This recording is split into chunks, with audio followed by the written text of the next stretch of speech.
उन्होंने बताया कि मनुस्मृति में ऐसा लिखा हुआ है कि यदि हम गौ मांस का श्राद्ध करते हैं तो 1 साल तक पितृ की मोक्ष मिल जाए, मतलब उनको, मतलब मांस खाने से, गाय के मांस से श्राद्ध करने से है। उल्टी सीधी बातें बोल रहे होंगे वो। लिखा है मनुस्मृति में चैप्टर नंबर 5 श्लोक नंबर 30 में, उसमें लिखा है कि ईश्वर ने कुछ जानवर बनाए खाने के लिए और कुछ जानवर को खा जाने के लिए। God has created some animals to eat and some to be eaten. अगर आप उस जानवर को खाते हैं जिन जानवर को खुदा ने बनाया है खा जाने के लिए, तो आप गुनाह नहीं कर रहे। If you are eating the animals who God has created to be eaten, you are not doing a sin. Science के मुताबिक, आपके मजहब की किताब के मुताबिक, कुरान के मुताबिक गोश्त खाने की इजाजत है सारे इंसान को। दोस्तों, हिंदू ग्रंथ मनुस्मृति में स्पष्ट रूप में लिखा हुआ है कि मांस खाना बिल्कुल जायज है, लेकिन यही बात गुरु अनिरुद्ध सारी जी ने घुमा फिरा कर समझाते हैं। तो आइए सबसे पहले गुरु अनिरुद्ध सारी जी का इस वीडियो क्लिप को देख लेते हैं। वीडियो के आगे चलते हुए हम ये देखेंगे कि डॉक्टर जाकिर नाइक साहब ने बहुत ज्यादा हवाले के साथ ये बात साबित करके दिखाया है कि हिंदू ग्रंथों में भी मांस खाना बिल्कुल साफ तौर पर हलाल लिखा हुआ है। तो आइए शुरू करते हैं आज के वीडियो को। गुरुदेव, एक सवाल करना चाहेंगे। हाँ भैया। कि हम कंफ्यूज हो जाते हैं कभी कभार, कोई ये कहता है कि ये करना सही है, कोई कहता है ये करना सही है। अब आपकी एक फेसबुक पे मैंने वो देखी क्लिप आई थी, तो उसमें आपने गौ मांस के बारे में भी अच्छी बात बताई थी, परंतु उसके दूसरी क्लिप में एक खान साहब थे, उनका नाम मेरे को ध्यान नहीं है, उन्होंने बताया कि मनुस्मृति में ऐसा लिखा हुआ है कि यदि हम गौ मांस का श्राद्ध करते हैं तो 1 साल तक पितृ की मोक्ष मिल जाए, मतलब उनको, मतलब मांस खाने से, गाय के मांस से श्राद्ध करने से, है। उल्टी सीधी बातें बोल रहे होंगे वो। नहीं, ये लिखा भी है, मैंने देखा था लिखा हुआ। तो वो किसी और विषय में लिखा होगा, किसी और। मनुस्मृति का कौन सा श्लोक है बताइए देखना बेटा। अनुशासन 88:5 में लिखा है। हाँ, अध्याय बताओ। अध्याय ये है मनुस्मृति है, अध्याय 5 श्लोक 31। अध्याय 5 जी। द्वितीय अध्याय, तृतीय अध्याय, तृतीय अध्याय, चतुर्थ अध्याय, चतुर्थ अध्याय, पंचम अध्याय। हाँ जी जी। अध्याय नंबर, श्लोक नंबर 31। अभी देख लेते हैं। राजा रतिदेव है जी कोई, अभी देख लेते हैं। 31। हाँ, यज्ञाय, ये श्लोक 31 नंबर में। इसका अर्थ है यज्ञ के लिए मांस का भोजन, ऐसा यह देवताओं का विधान है जी। इससे भिन्न रूप में मांस भोजन में प्रवृत्ति तो राक्षसों का विधान कहा जाता है। इस श्लोक को समझिए, इसमें ये नहीं लिखा है। देखो, ये मनुस्मृति है 5वें अध्याय का 31वें श्लोक है। इसमें लिखा है कि यज्ञ के लिए मांस का भोजन, ऐसा यह देवताओं का विधान है जी। ऐसा ही ये बात भागवत जी में भी लिखी है। सुनो, प्राचीन बरही का प्रसंग आप पढ़िएगा, 5म स्कंध। प्राचीन बरही नाम के एक राजा थे, वो यज्ञ करते थे, यज्ञ में पशुओं की बलि चढ़ाते थे। ठीक है, तो वहां पर नारद जी आए और नारद जी ने कहा कि जी तुम क्या कर रहे हो, पशुओं की बलि क्यों चढ़ा रहे हो। तो नारद जी ने रोका। उन्होंने कहा ना जी, ये तो देखो मनुस्मृति में लिखा है। नारद जी ने कहा वह निवृत्ति के लिए लिखा है। अब मैं आपको बताऊं, ये बात लिखी है ना, इसको कैसे नारद जी ने समझाया।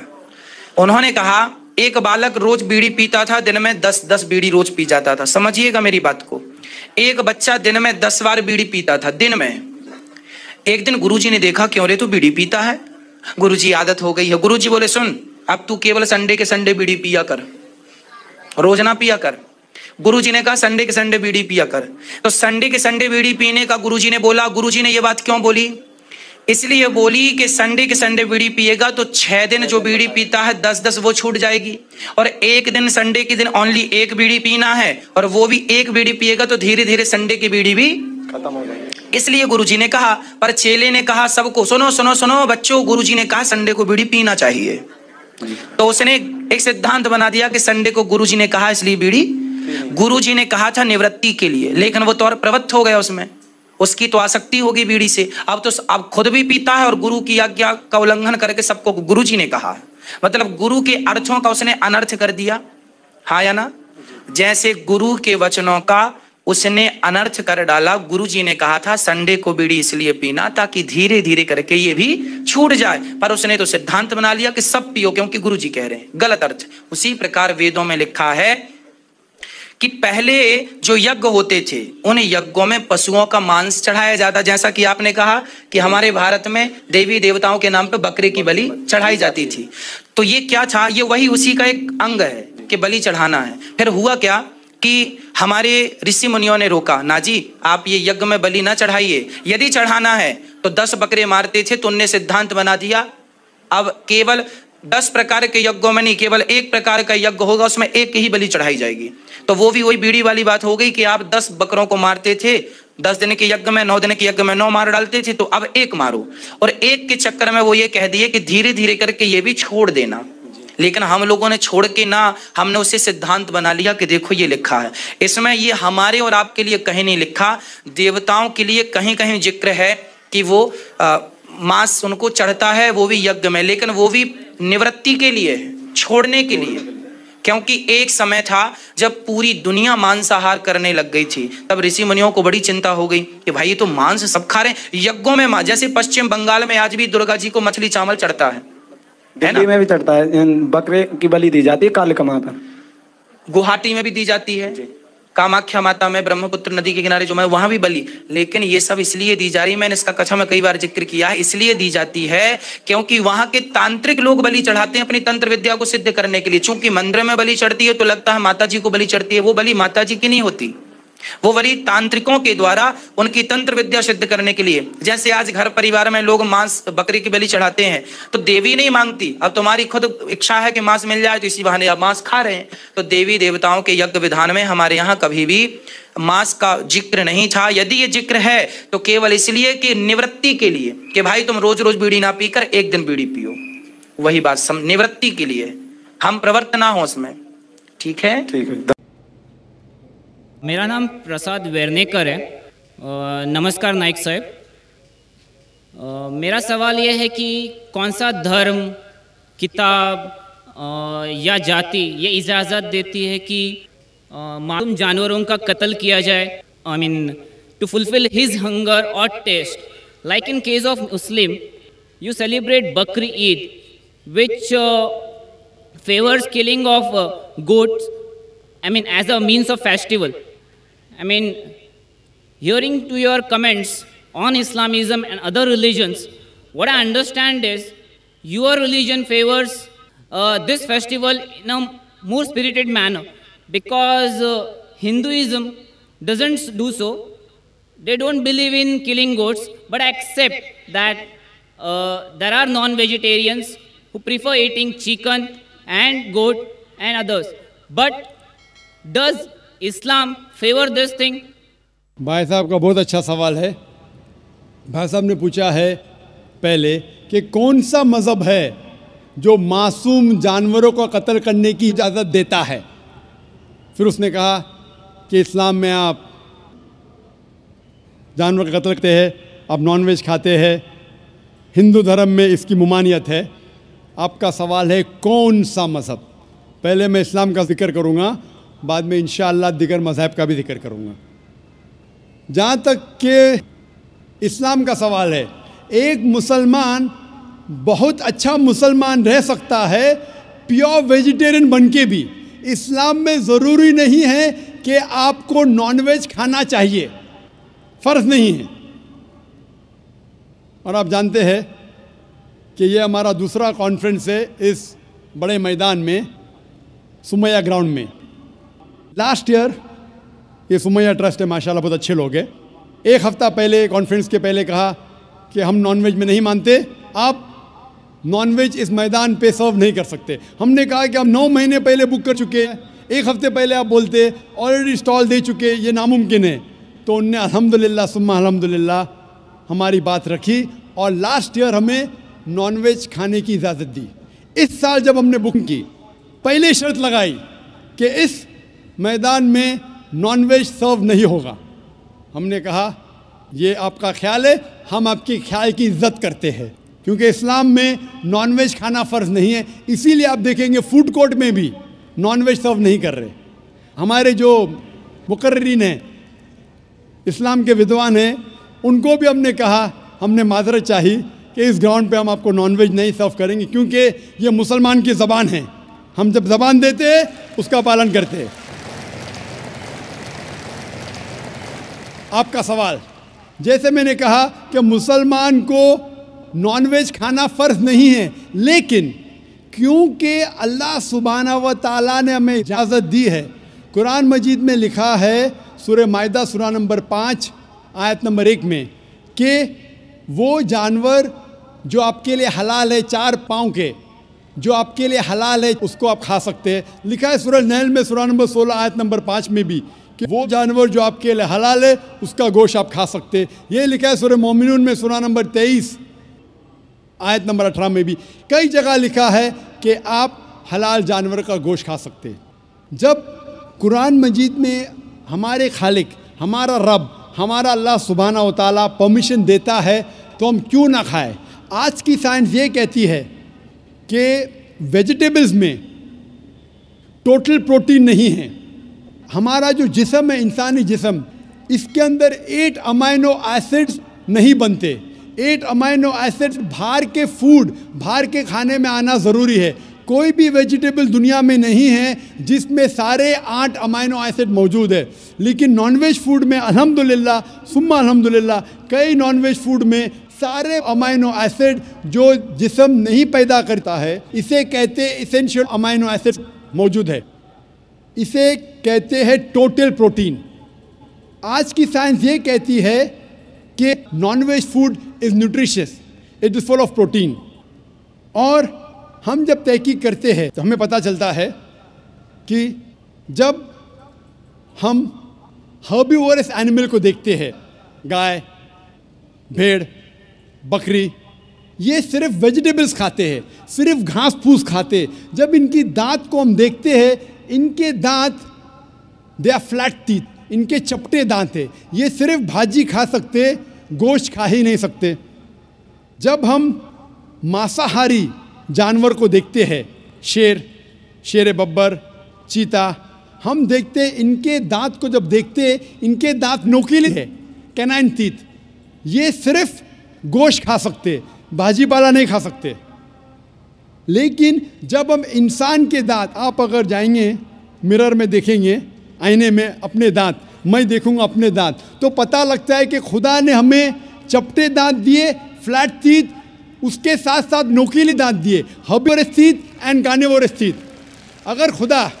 अगर ईश्वर चाहता था कि सिर्फ मैं भाजी पाला खाऊं तो ये नोकीले दांत क्यों दिए? गोश्त खाने के लिए। आज की साइंस कहती है डाइजेस्टिव सिस्टम जो है, जो शाकाहारी जानवर के डाइजेस्टिव सिस्टम है, वो सिर्फ वेजिटेबल्स डाइजेस्ट कर सकते हैं, भाजी पाला, गोश्त को डाइजेस्ट नहीं कर सकते। लेकिन जो कार्निवोरस एनिमल्स है, कार्निवोरस जानवर है, लायन, टाइगर, लेपर्ड, वो सिर्फ गोश्त को डाइजेस्ट कर सकते, भाजी पाला डाइजेस्ट नहीं कर सकते। इंसान का डाइजेस्टिव सिस्टम है, इसमें स्मॉल इंटेस्टाइन है, इसमें लार्ज इंटेस्टाइन है। ये भाजी पाला भी डाइजेस्ट कर सकती है, गोश्त भी डाइजेस्ट कर सकती है। अगर खुदा चाहते थे कि सिर्फ हम भाजी पाला खाए तो नॉनवेज फ्लैश डाइजेस्ट करने का डाइजेस्टिव सिस्टम क्यों दिया? क्योंकि हम फ्लैश खा सके, गोश्त खा सके। बहुत से गैर मुसलमानों को ये गलत फहमी है कि उनके मज़हब में गोश्त खाना हराम है, और कई हिंदू समझते हैं कि उनके मज़हब में लिखा है कि गोश्त खाना हराम है। और आपने कहा कि हमारे धर्म में गोश्त खाना हराम है। भाई साहब, आपको आपके धर्म का इल्म कम है, इसीलिए मैं कहता हूँ कि हिंदुइज़्म जानने के लिए हिंदू की तरफ मत देखिए, हिंदू ग्रंथ का मुताला कीजिए। जब आप हिंदू ग्रंथ का मुताला करते हैं, लिखा है मनुस्मृति में चैप्टर नंबर 5 श्लोक नंबर 30 में, उसमें लिखा है कि ईश्वर ने कुछ जानवर बनाए खाने के लिए और कुछ जानवर को खा जाने के लिए। God has created some animals to eat and some to be eaten. अगर आप उस जानवर को खाते हैं जिन जानवर को खुदा ने बनाया है खा जाने के लिए, तो आप गुनाह नहीं कर रहे। If you are eating the animals who God has created to be eaten, you are not doing a sin. आगे जब पढ़ते लिखा है मनुस्मृति में चैप्टर नंबर 5 में, अध्याय नंबर 5 में, मंत्रा नंबर 40 में, कि खुदा ने कुछ जानवर बनाए हैं कुर्बानी के लिए। अगर आप कुर्बानी में जानवर का कत्ल करते हैं तो आप गुनाह नहीं करते। आगे लिखा है मनुस्मृति में चैप्टर नंबर 5 मंत्र नंबर 41 में कि जानवर का कत्ल करना जो जानवर खाने के लिए बनाए गए हैं वो गुनाह नहीं है। इसी तरीके से कई जगह वेद में लिखा है कि ऋषि गोश्त खाते थे, जानवर को खाते थे। वक्त नहीं है डिटेल में बात करने का, लेकिन अगर आप महाभारत पढ़ेंगे अनुशासन पर्व चैप्टर नंबर 88, इसके अंदर युधिष्ठिर जो पांडव का एक भाई था वो पूछता है भीष्म से कि हम यज्ञ में पूजा में क्या खाना दे भगवान को, ईश्वर को, ताकि हमारे पुरखों को संतुष्ट मिले। तो भीष्म कहता है युधिष्ठिर से कि आप यज्ञ में अगर भाजी पाला देंगे तो हमारे बाप दादा 1 महीने के लिए खुश रहेंगे। अगर आप मच्छी देंगे 2 महीने के लिए, अगर आप खरगोश देंगे 3 महीने के लिए, अगर गोश्त देंगे तो 4 महीने के लिए, अगर आप बेकन देंगे तो 5 महीने के लिए, अगर परिंदे का गोश्त देंगे तो 6 महीने के लिए, अगर हिरन का गोश्त देंगे तो 7 महीने के लिए। पूरा मेन्यू है माशाल्लाह, बड़ा मेन्यू है। उसके आगे लिखा है अगर आप गाय देंगे तो पूरे 1 साल के लिए हमारे बाप दादा संतुष्ट रहेंगे, और अगर गेंडा राइनोसरस देंगे तो 20 साल के लिए हमारे बाप दादा खुश रहेंगे। पूरा मेन्यू है। क्या चाहते हैं बोलो? मच्छी, खरगोश, क्या चाहते हैं बोलो? ये आपके ग्रंथ में लिखा है, मेरे ग्रंथ में नहीं। हमारे ग्रंथ में सब चीज़ खाने की इजाज़त नहीं, सिर्फ वो चीज़ जो हमारे लिए हलाल है। इसी तरीके से बाइबल में भी लिखा है आप गोश्त खा सकते। अक्सर धर्म की किताबों में लिखा है कि आप गोश्त खा सकते हैं। आप मेरा अगर एक डिबेट देखेंगे जिसका मौजू था is eating non vegetarian food permitted और prohibited for a human being, क्या इंसान के लिए गोश्त खाना हलाल है या हराम है? और मैंने डिबेट किया था एक जैन के साथ जिसका नाम था रश्मिबाई झवेरी। वो इंडियन वेजिटेरियन कांग्रेस का सदर था, प्रेसिडेंट था। वो दुनिया भर घूमता है बताने के लिए कि नॉनवेज हराम है, और उसने मुझे चैलेंज किया। मैंने कहा भाई आपस में बैठ के बात करेंगे। नहीं, पब्लिक में चैलेंज किया, डिबेट करेंगे। मैंने कहा अच्छा आ बेल मुझे मार। तो मैंने कहा ठीक है भाई, पब्लिक में। बोला मैं लोग को लेके आऊँगा। मैं बोला लेके आओ। तो पाटकर हॉल के अंदर 1998 में तकरीबन 10 साल पहले डिबेट किया। वो देखेंगे सारी डिटेल्स है। लेकिन हिंदू मज़हब की किताब में ये लिखने के बाद कि गोश्त खा सकते, फिर भी कुछ हिंदू शाकाहारी क्यों हैं, वेजिटेरियन क्यों है? क्योंकि वो मुतासिर हो रहे थे बाकी फ़लसफ़े के साथ जिसमें कहा गया है नॉन वायलेंस। और कुछ जैन मानते कि ईटिंग नॉन वेज इज़ हराम, इज़ प्रोहिबिटेड। और हम जब पूछते क्यों जानवर का गोश्त खाना हराम है, तो वो कहते हैं कि घास और भाजी पाला के अंदर ज़िंदगी नहीं है, जानवरों में ज़िंदगी है। जब आप कोई ज़िंदगी लेते हैं, किसी का कत्ल करते हराम है। आज साइंस तरक्की करने के बाद पता चलता है कि वेजिटेबल्स में भी जान है, भाजी पाला में भी जान है। तो वो ज़रा अपनी फ़िलॉसफी को तब्दील करते। ठीक है, हम जानते हैं कि वेजिटेबल्स में जान है, लेकिन वेजिटेबल्स डोंट फील पेन, वो दर्द को महसूस नहीं करते। जानवर दर्द को महसूस करते, इसीलिए वेजिटेबल्स खाना गुनाह नहीं है, जानवर को खाना गुनाह है। अभी साइंस तरक्की करने के बाद हमें पता लगता है कि वेजिटेबल्स को भी दर्द होता है, लेकिन ये दर्द इंसान को सुनाई नहीं देता। वेजिटेबल्स भी अफसोस करते हैं, वेजिटेबल्स भी रोते हैं, लेकिन हमें सुनाई नहीं देता। तो अभी उनका फ़लसफ़ा बदल गया। वो कहते हैं अच्छा ठीक है, मानते हैं कि वेजिटेबल्स में जान है, वेजिटेबल्स को दर्द महसूस होता है, लेकिन वेजिटेबल के पास तकरीबन 3 सेंसेस है, जानवर के पास 5 सेंसेस है। इसीलिए जानवरों की जान लेना बड़ा गुनाह है बनिस्बत वेजिटेबल्स की। मैं कहता हूँ सिर्फ डिबेट के तौर पे, argument, for sake of argument मैं आपकी बात मानता हूँ। क्या वेजिटेबल्स के 3 सेंसेस है और जानवर के 5 सेंसेस है।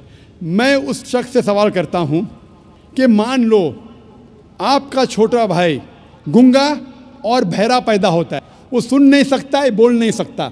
जब वो बड़ा होता है तो एक इंसान आपके छोटे भाई का कत्ल करता है, क्या आप जाके जज से कहेंगे मी लॉर्ड इस कातिल को कम सज़ा दो क्योंकि मेरे भाई के पास 2 सेंसेस कम थे, वो सुन भी नहीं सकता था और बोल भी नहीं सकता था? आप उल्टा कहेंगे मी लॉर्ड जज इस कातिल को डबल पनिशमेंट दो, डबल सजा दो, वो तो मेरा भाई मासूम था, बेचारा सुन भी नहीं सकता था और बोल भी नहीं सकता था। इस्लाम में 2 सेंसेस कम या ज़्यादा के वजह से कोई खाना हराम या हलाल नहीं होता है। जो चीज़ आपके लिए तैयब है वो आप खा सकते हैं। इसी तरीके से कई वजह। लेकिन अगर कोई नॉन मुस्लिम मुझसे ये कहता है कि मैं वेजिटेरियन हूँ, मुझे कोई गिला शिकवा नहीं, आपको नॉनवेज पसंद नहीं है आप मत खाइए, लेकिन कोई नॉन मुस्लिम, कोई गैर मुसलमान, कोई हिंदू मुझसे कहता है कि आप जानवरों का कत्ल करते हैं वो गुनाह है, तो मैं उनसे कहता हूँ इस बात को मैं तस्लीम नहीं करता हूँ। आप अगर गोश्त नहीं खाना चाहते हैं मैं आपसे खुश हूँ। अगर हिंदुस्तान में सब गैर मुस्लिम गोश्त खाने लगेंगे तो गोश्त का भाव बढ़ जाएगा। तो मुझे कोई गिला शिकवा नहीं अगर गैर मुस्लिम गोश्त नहीं खाते, लेकिन अगर मुझसे कहते हैं कि गोश्त खाना गुनाह है तो मैं ये जवाब देता हूँ। अभी आपको संतुष्ट हो चुका होगा कि साइंस के मुताबिक, आपके मज़हब की किताब के मुताबिक, कुरान के मुताबिक गोश्त खाने की इजाज़त है सारे इंसान को। Hope the answer the question.